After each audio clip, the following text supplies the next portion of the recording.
और एक चीज़ का और ध्यान रखना, आप मेरा एसओपी डिट्टो कॉपी मत करना। अगर आपका वीज़ा रिफ्यूज़ नहीं होना हुआ तो भी हो जाएगा प्लेजरिज्म की वजह से। तो इस चीज़ का ध्यान रखना, आप अपना एसओपी खुद लिखो। Hello guys, welcome back to my YouTube channel. तो कैसे हो आप सभी? उम्मीद करता हूँ कि आप सभी अच्छे होंगे। तो आज की वीडियो में हम बात करेंगे एसओपी के बारे में। एसओपी मतलब स्टेटमेंट ऑफ पर्पस। जब आप वीज़ा अप्लाई करते हो तो ये सबसे ज़्यादा इम्पॉर्टेंट डॉक्यूमेंट होता है वीज़ा अप्लाई करते वक्त। तो आज की वीडियो में हम जानेंगे एसओपी होता क्या है, एसओपी में हमने कौन कौन से इम्पॉर्टेंट पॉइंट्स मेंशन करने हैं, और मैं आपको दिखाऊंगा कि मैंने अपना एसओपी कैसे लिखा था। तो इन सभी चीज़ों के बारे में बात करेंगे। तो वीडियो शुरू करते हैं। वीडियो शुरू करने से पहले अगर आपने मेरे चैनल को सब्सक्राइब नहीं किया तो सब्सक्राइब कर दो और बेल आइकन पे प्रेस करके ऑल पे क्लिक ज़रूर कर देना। तो चलो वीडियो शुरू करते हैं।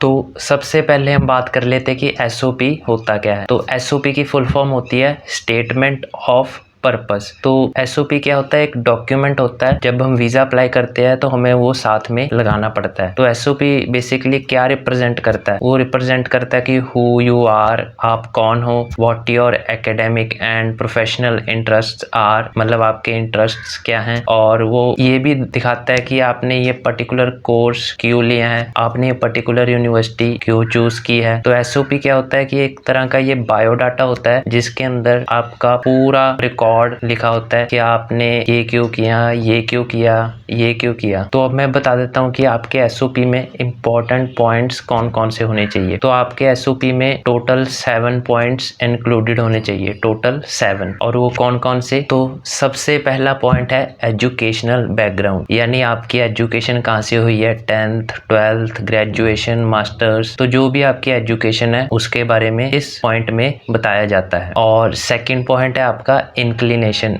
इंक्लिनेशन मतलब आपकी इंटेंशन, यानी आप कनाडा क्यों आ रहे हो, आप ये पर्टिकुलर कोर्स क्यों ले रहे हो, आप ये पर्टिकुलर यूनिवर्सिटी क्यों ले रहे हो। थर्ड पॉइंट है कोर्स एंड फ्यूचर प्लान्स। तो इस पॉइंट के अंदर आप लिखते हो कि आपने ये पर्टिकुलर कोर्स क्यों लिया है, इस कोर्स की मदद से आपको आगे क्या मदद मिलेगी, आप आगे किस टाइप की जॉब सिक्योर कर पाओगे, आपके फ्यूचर प्लान्स क्या हैं, आप अपनी होम कंट्री में इस कोर्स का क्या स्कोप देखते हो। तो इन सभी चीज़ों को इस पॉइंट के अंदर मेंशन किया जाता है। इसके बाद फोर्थ पॉइंट आता है हमारा अबाउट कॉलेज यूनिवर्सिटी। तो इसमें आप ये मेंशन करते हो कि आपने ये पर्टिकुलर कॉलेज ही क्यों चूज़ किया, कोई और क्यों नहीं चूज़ किया, आपने ये पर्टिकुलर यूनिवर्सिटी क्यों चूज़ की, कोई और यूनिवर्सिटी क्यों नहीं चूज़ की। तो इसके अंदर आप अपनी यूनिवर्सिटी या कॉलेज की स्पेसिफिकेशंस मेंशन करते हो कि आपको ये पर्टिकुलर कॉलेज क्यों पसंद आया। इसके बाद नेक्स्ट पॉइंट आता है वाई कनाडा। तो इस पॉइंट में आप मेंशन करते हो कि आप कनाडा ही क्यों आना चाहते हो, आप यूएसए क्यों नहीं गए, आप यूके क्यों नहीं गए, आप ऑस्ट्रेलिया क्यों नहीं गए, आप न्यूजीलैंड क्यों नहीं गए। तो इस पॉइंट में आपको ऑफिसर को, वीज़ा ऑफिसर को समझाना होता है कि आपने कनाडा ही क्यों चूज़ किया। इसके बाद सिक्स्थ पॉइंट होता है आपका अबाउट फाइनेंसेस। तो इस पॉइंट के अंदर आपको बताना पड़ता है कि आपने अपनी फ़ीस कहाँ से पे की है, आपने अपनी जीआईसी कैसे पे की है। तो आप इसमें लिख सकते हो कि आपने अपने फादर के सेविंग्स या अपने मदर के सेविंग्स या जैसे भी आपने अपनी फ़ीस पे की है तो उसके बारे में यहाँ पे शो करना होता है। इसके बाद लास्ट पॉइंट आता है हमारा कंक्लूजन। तो कंक्लूजन में हमें सारी स्टेटमेंट का एंड करना होता है, यानी हमने वीज़ा ऑफिसर को ये कहना है कि I will be grateful if you prove my visa. तो अब हम चलते हैं मेरी कंप्यूटर स्क्रीन पे। तो अब मैं आपको दिखाऊंगा कि मैंने अपना एसओपी कैसे लिखा था, एसओपी का फॉर्मेट क्या होता है, और मैं आपको बताऊंगा कि मैंने किन किन चीज़ों की सर्च की, फिर उसे एसओपी में मेंशन किया और मेरा वीज़ा अप्रूव हो चुका है। तो आप मेरे एसओपी पे रिलाई कर सकते हो। और एक चीज़ का और ध्यान रखना,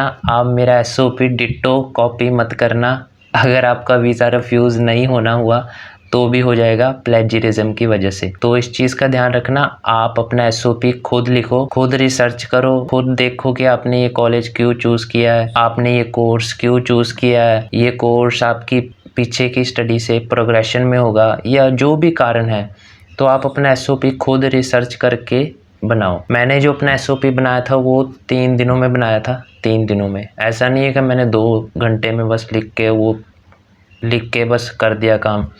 तो मैंने अपना एसओपी 2-3 दिन रिसर्च करके बनाया था। तो आप बिल्कुल भी कॉपी मत करना। तो वीज़ा ऑफिसर रोज़ हज़ारों ही एसओपी देखते हैं, तो अगर उन्हें ये शक हुआ है कि ये कॉपी किया हुआ डिट्टो, तो आपका वीज़ा रिफ्यूज़ हो जाएगा। तो आप अपना एसओपी खुद लिखो। मेरे एसओपी से आप आइडिया लिख सकते हो कि कैसे मैंने अपना एसओपी लिखा, मैंने कहाँ से रिसर्च की, मैंने क्या क्या उसमें मेंशन किया। तो चलो अब चलते हैं मेरी कंप्यूटर स्क्रीन पे और देखते हैं मेरा एसओपी। तो यार ये है मेरा स्टेटमेंट ऑफ पर्पस। तो जैसे कि मैंने आपको बताया था, आपको 7 पॉइंट्स होते हैं, इसका ऐसा फॉर्मेट होता है। जैसे सबसे पहले आ गया हमारा एजुकेशनल बैकग्राउंड, फिर हमारा आ गया इंक्लिनेशन के बाद हमारा आ जाता है यहाँ पे कोर्स एंड फ्यूचर प्लान्स, और इसके बाद आप जैसे देखते हो ये आ गया हमारा अबाउट यूनिवर्सिटी। इसके बाद आ गया हमारा वाई कनाडा। इसके बाद हमारा आ गया अबाउट फाइनेंसेस। इसके बाद हमारा एंड में आ गया कंक्लूजन। तो इन सभी को मैं डिटेल में डिस्कस करूँगा। तो सबसे पहले हम चलते हैं टॉप पे। तो सबसे पहले आपने ऐसे हेडिंग दे देनी है स्टेटमेंट ऑफ पर्पस। उसके बाद फर्स्ट पॉइंट हमारा आएगा एजुकेशनल बैकग्राउंड। इसमें जैसे आप लिख सकते हो कि जैसे मैंने लिखा है my name is Gaganjot Singh, I belong to a joint family in dash, यहाँ पे आपकी सिटी, यहाँ पे आपका स्टेट।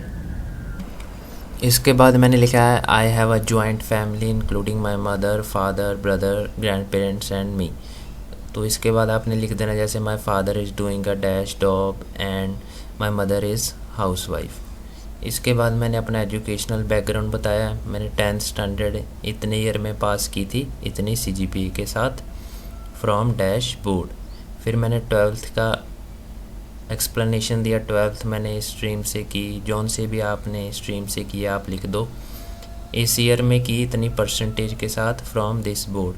फिर मैंने ग्रेजुएशन के बारे में बताया, और उसके बाद मैंने लिखा है कि मैंने ग्रेजुएशन करने के बाद मैं वेरियस गवर्नमेंट एग्ज़ाम्स की प्रिपरेशन करने लग गया, जैसे कि SSC, SBI PO, IBPS PO and IBPS clerk, और मैंने उनकी कोचिंग ली थी अनअकैडमी से। इसके बाद मुझे रियलाइज़ हुआ कि मुझे अपनी एजुकेशन को हाई लेवल पे लेके जाना चाहिए एक प्रोफेशनल डिग्री के साथ, ताकि मेरा करियर जो है वो अच्छा हो मेरी होम कंट्री में।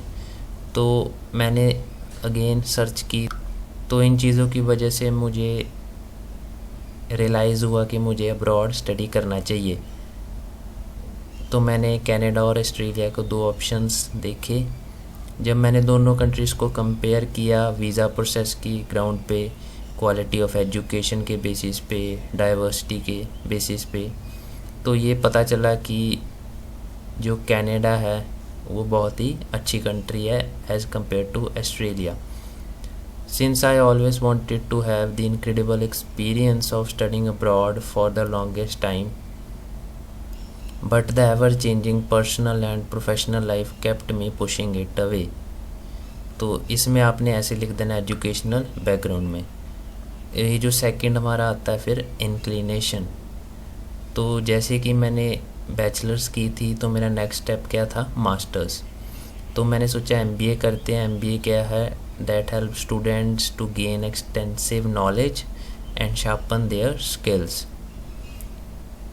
इसके बाद मैंने लिखा कि जो फ्यूचर MBA का वो ब्राइट दिखता है, क्योंकि उसकी जो डिमांड है वो सिर्फ किसी एक फील्ड में नहीं है, वो सभी सेक्टर्स में है। अब मेडिकल में काम कर सकते हो MBA करके, बिजनेस में काम कर सकते हो MBA करके, फाइनेंस में, और गवर्नमेंट सेक्टर में भी। जो मैनेजरियल रोल्स है वो तकरीबन हर एक सेक्टर में अवेलेबल होते हैं, टेलीकम्युनिकेशन से लेके बैंकिंग में। तो फिर मैंने यहाँ पे लिख दिया कि MBA करने के बाद मुझे गवर्नमेंट सेक्टर में ये जॉब प्रोफाइल्स मिलेगी, जैसे कि marketing and personal officer, management trainee in PSUs और मैनेजर इन एनी बैंक। तो इन सभी फैक्ट्स को माइंड में रख के और अपने पेरेंट्स के साथ डिस्कशन करके मैंने कोर्सेज़ की जानकारी लेनी शुरू की एजुकेशनल कंसल्टेंट से, और मैंने काफ़ी एजुकेशनल फेयर्स अटेंड किए। तब मुझे पता चला degree master of business administration की यूनिवर्सिटी कनाडा वेस्ट में, वैंकूवर, ब्रिटिश कोलंबिया में।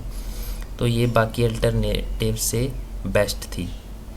तो सेकंड पैराग्राफ में ऐसे आपने लिख देना इंक्लिनेशन, यानी आप इंटेंशन क्या है आपकी, वो कोर्स क्यों कर रहे हो आप। इसके बाद हमारा आ जाता है कोर्स एंड फ्यूचर प्लान्स। तो ये देखो, ये मैंने काफ़ी बड़ा लिखा था। इसके अंदर आपने अपने कोर्स के बारे में लिख देना है, जो भी आप कोर्स कर रहे हो। जैसे मेरा MBA था तो मैंने MBA के बारे में लिखा। तो कोर्स के बारे में आप अपने यूनिवर्सिटी या कॉलेज की वेबसाइट पे जा सकते हो। वेबसाइट पे वहाँ पे जहाँ पर भी आपका कोर्स होगा तो उन्होंने वहाँ पे कोर्स का डिस्क्रिप्शन ज़रूर लिखा होता है। तो मैं भी जब यूनिवर्सिटी कनाडा वेस्ट की वेबसाइट पे गया तो उन्होंने ऐसे ऐसे लिखा हुआ था, जैसे कि जो MBA यहाँ से वो ACBSP और NCMA क्रेडिटेड है, और ये मुझे हर एक लेवल के लिए प्रिपेयर करेगी। जैसे वहाँ पे लिखा होता है, I will learn how to take challenging situations in a stride, apply pragmatic solutions to problems and ultimately drive the success of an organization through intelligent decision making। और इसमें मैंने ऐसे ऐसे भी लिख दिया कि जैसे ये देखो, इस प्रोग्राम के दौरान मैं ये सब्जेक्ट्स पढ़ूँगा, जैसे managerial accounting, ethics, CSR and business environment, talent management, business analytics, financial management, marketing management, leadership in the global context. तो ये भी यूनिवर्सिटी की वेबसाइट पे था कि कौन कौन से सब्जेक्ट होंगे। तो ये आप अपनी यूनिवर्सिटी या कॉलेज की वेबसाइट से चेक कर सकते हो अपने कोर्स की इन्फॉर्मेशन। और इसके बाद मैंने फ्यूचर प्लान्स लिख दिए थे, जैसे कि ये देखो, here are some job profiles in India where I can work after graduating, जैसे कि investment banker, financial manager, supply chain manager, marketing manager, product manager, entrepreneurship etcetera. तो ऐसे ऐसे मैंने लिख दिया था कि it is clear that getting a job after MBA is not a difficult because job opportunities after MBA in India are wide. तो ये हो गया आपका third point, course and future plans. इसके बाद फोर्थ आ जाता है आपका अबाउट यूनिवर्सिटी। तो इसमें आपको अपनी यूनिवर्सिटी के बारे में लिखना है। जैसे मैंने लिख दिया था, यूनिवर्सिटी कनाडा वेस्ट, ये लोकेटेड है heart of the vibrant city Vancouver में। तो मैंने ये लिख दिया था कि हर एक फैकल्टी मेंबर UCW में यूनिवर्सिटी ज्वाइन करता है उसके टीचिंग के पैशन की वजह से, और बच्चों की जो ज़िंदगी है उसे उसमें डिफरेंस क्रिएट करने के लिए। तो ये जो यूनिवर्सिटी की इन्फॉर्मेशन है, ये आपको अपने यूनिवर्सिटी या कॉलेज की वेबसाइट से मिल सकती है। वहाँ पे जैसे लिखा होता है ना अबाउट सेक्शन, तो वहाँ पे आप देख सकते हो कि आपकी यूनिवर्सिटी की क्या स्पेसिफिकेशंस है, क्या फ़ीचर्स है आपकी यूनिवर्सिटी में। तो वहाँ पे रिसर्च करके अच्छी से आप यहाँ पे लिख सकते हो। इसके बाद नेक्स्ट आ जाता है हमारा वाई कनाडा। हाँ, आपने कनाडा ही क्यों चूज़ किया, ऑस्ट्रेलिया क्यों नहीं किया। तो इसमें मैंने ये लिख दिया था कि कनाडा बेस्ट स्टडी डेस्टिनेशन है because of its diverse culture and high standard of living. तो यहाँ पे एजुकेशन की क्वालिटी बहुत अच्छी है, इकोनॉमिक ग्रोथ बहुत अच्छी है, यहाँ का एजुकेशन सिस्टम बहुत अच्छा है और रैंक करता है वर्ल्ड के बेस्ट एजुकेशन सिस्टम्स में। और कैनेडियन जो ट्यूशन फ़ीस है वो लोएस्ट है in comparison to USA, UK। और कनाडा पीसफुल, पॉलिटिकली स्टेबल और सेफ़ कंट्री है जो मुझे मदद करेगी मेरे गोल्स तक पहुंचने के लिए। इसके बाद आ जाता है हमारा सेक्शन अबाउट फाइनेंसेस। तो सिंपल सेक्शन है, इसमें आपने बस ये लिखना है कि मेरे एजुकेशन और living expenses are finance through my father या मदर सेविंग। मैंने अपनी 1 साल की ट्यूशन फ़ी दे दी है, GIC भी दे दी है, और उसके बाद और मेरे फादर और मदर की ये सेविंग्स पड़ी हैं। जैसे यहाँ पे लिख सकते हो उनकी कितनी सेविंग्स हैं इंडियन रुपीज़ में, फिर कैनेडियन डॉलर्स में भी लिख सकते हो। और फिर मैंने नेट वेल्थ रिपोर्ट भी लगवाई थी, तो वो आप CA से बनवा के लगवा सकते हो। और आप लिख सकते हो कि इन सेविंग्स से वो मेरी मदद करेंगे सेकेंड ईयर के एक्सपेंसेस को बियर करने के लिए। इसके बाद हमारा आ जाता है एंड कंक्लूजन। तो कंक्लूजन में ये लिख सकते हो कि जैसे स्टडी कंप्लीट होने के बाद ग्लोबली रिकॉग्नाइज्ड कैनेडियन यूनिवर्सिटी से और इंटरनेशनल वर्क एक्सपीरियंस गेन करने के बाद मैं इंडिया में सेटल होना चाहूँगा, क्योंकि जो कोर्स की स्कोप है और जो ग्रोथ है वो इंडिया में बहुत है। तो बड़ा बेटा होने की वजह से मैं बहुत अच्छी तरह से समझ सकता हूँ इमोशनल अटैचमेंट फैमिली की। तो मेरी जो प्रेजेंस है फैमिली में वो बहुत मैटर करती है। तो इसीलिए ये मेरी रिस्पॉन्सिबिलिटी है उन्हें सपोर्ट करना। तो ये मैंने लिख दिया कि मैंने काफ़ी दिनों के रिसर्च के बाद ये बेस्ट ऑप्शन अपने के लिए चूज़ किया है और ये मुझे मदद करेगा मेरे गोल्स को अचीव करने के लिए। और मैं बहुत ही धन्यवादी होऊंगा, मैं बहुत ही शुक्रगुज़ार होऊंगा अगर मुझे अपॉर्चुनिटी दी जाती है हायर एजुकेशन परस्यू करने के लिए यूनिवर्सिटी कनाडा वेस्ट में MBA के लिए। तो मैंने ये भी लिख दिया कि ये जो अबव इन्फॉर्मेशन है ये सही है बिल्कुल, और मैं डॉक्यूमेंट्स देने के लिए रेडी हूँ अगर कोई आप मांगते हो मुझसे। तो I am looking forward to seeing a positive response regarding my study permit in Canada. तो ऐसे आप अपना